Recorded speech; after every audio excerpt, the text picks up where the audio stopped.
সূত্রাপুরের Rishikesh lane এর একটি বাসায়, 4 তলার একটি বাসায় উনি বসবাস করতেন একাকী। ওই বাসায় ওনাকে 10ই সেপ্টেম্বর উনি অফিসে যান। অফিস শেষ করে উনি আবার বাসায় ফিরে আসেন। অফিস এবং বাসার বাইরে তার খুব একটা যাতায়াত ছিল না। 11ই সেপ্টেম্বর উনি যখন কলেজে অনুপস্থিত, তখন কলেজের ফাদার হেমন্ত ফাদার ওনাকে খোঁজ করেন এবং ওনাকে না পেয়ে তাকে বারবার ফোন করা সত্ত্বেও তার কোনো খোঁজ পাওয়া যাচ্ছিল না। তখন ওই নটরডেম কলেজের 2 জন স্টাফ, জনি এবং জয়দেবকে তাকে খোঁজ করতে পাঠানো হয় এবং জনি এবং জয়দেব ওই বাসায় গিয়ে বাসার কেয়ারটেকার জনৈক মিতু, তার কাছে ওই বাসার স্পেয়ার চাবি থাকে। সে বাসা খুলে টুলে দেয়, কাজের লোক, পার্ট টাইম কাজের লোক আসে, এই সমস্ত খুলে দেয়। তার কাছ থেকে চাবি নিয়ে বাসার ভিতরে ঢোকার পরে দেখে যে বিছনার উপরে লিপিকা গোমেজের মৃতদেহ। আপনারা দেখেন যে মৃতদেহ কি অবস্থায় ছিল। তার মাথায় আঘাতের চিহ্ন এবং তার পুরা বিছনা কিন্তু রক্তাক্ত।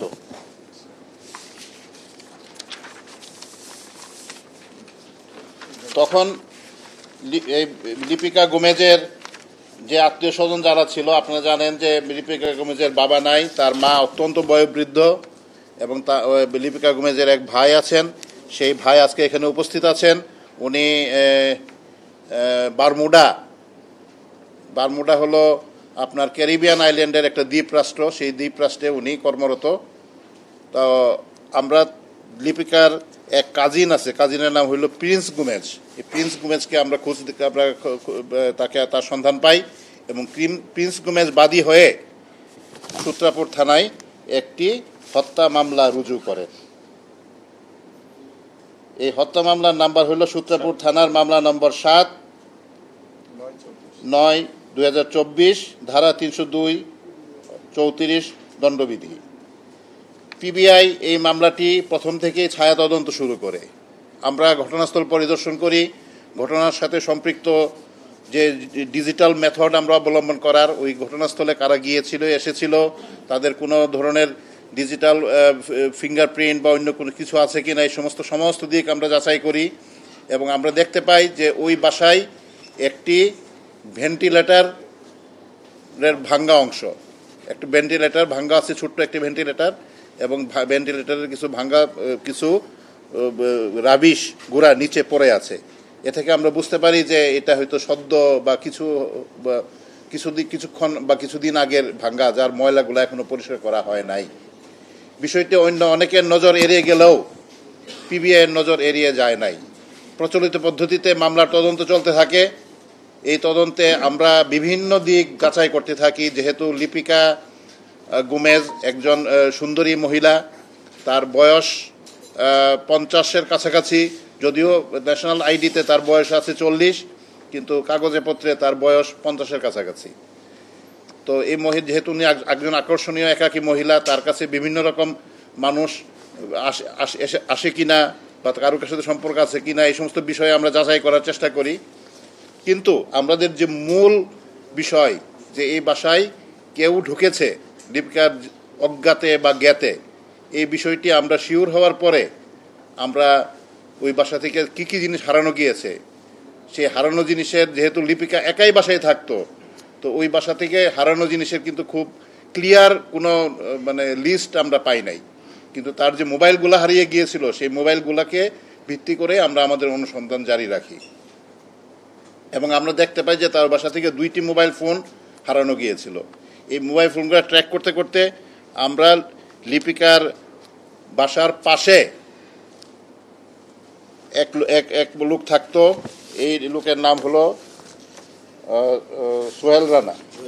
জুয়েল রানা। পেশায় সে সদরঘাটে একটা ডাইং ফ্যাক্টরিতে কাজ করতো, স্পেসিফিক কোনো কাজ ছিল না। সে পাশের বাসার একটা চিলে কোঠায় তার পরিবার নিয়ে থাকতো এবং জুয়েল রানার এক বন্ধু, তার নাম হলো নজরুল। এই নজরুলও খুব আসলে ভালো কিছু কাজ করার মতো তার রেকর্ড ছিল না। এই 2 জনের সন্ধান আমরা পাই। তারা এই ফোনটা একসময় তাদের কাছে ছিল, তারপর তারা এই ফোনটাকে বিক্রি করেছে, আবার ফোনটা তাদের কাছে এসেছে। সুতরাং তাদেরকে সন্দেহের দৃষ্টিতে এনে আমরা তাদেরকে গ্রেফতার করি এবং তাদের কাছ থেকে আমরা পুরা ঘটনার ব্যাপারে একটা স্বীকারোক্তি পাই। তারা আমাদেরকে পুরা ঘটনার ব্যাপারে জানায় যে ঘটনার পিছনে মূল উদ্দেশ্য ছিল যে লিপিকা গুমেজকে তারা ভেবেছিল যে মহিলা একজন বড় মাপের চাকরি করে, একাকী, তার সন্তান নাই, সুতরাং নিশ্চয়ই তার এখানে অনেক টাকা পয়সা আছে তার বাসায়। এবং আজ থেকে 2 বছর আগে যখন লিপিকা গুমেজ তার বাসা চেঞ্জ করে এই বাসায় এসেছিল, তখন এই জুয়েল এবং নজরুল তাকে বাসা বদলাতে সাহায্য করেছিল। সেইভাবেও তাদের একটা কানেকশনস ছিল। তারা তখন জুয়েল তার পরিবারকে বাসা থেকে অন্যত্র সরিয়ে দেয় এবং রাত্রেবেলা সে নজরুলকে ডেকে এনে তারা ওই বিল্ডিং থেকে পাশের বিল্ডিংয়ের ছাদে যায়, যে বিল্ডিংয়ে লিপিকা গুমেজ থাকতো। ওই বাসার ছাদ থেকে তারা একটা রশি বেঁধে ওইটা ঝুলিয়ে দেয় এবং ওই রশি দিয়ে নিচে নেমে এসে তারা স্ক্রুড্রাইভার দিয়ে খুঁচিয়ে ভেন্টিলেটরটাকে ভেঙে ফেলে আপনারা ছবিতে দেখবেন যে ছবিটা দেখাও, যে নজরুল সে কিন্তু খুব হালকা লিকলিকে, সে এই ভেন্টিলেটর দিয়েই বাসার ভিতরে ঢুকে যায় এবং দরজা খুলে দিয়ে সে তার বন্ধু জুয়েলকে ডেকে আনে।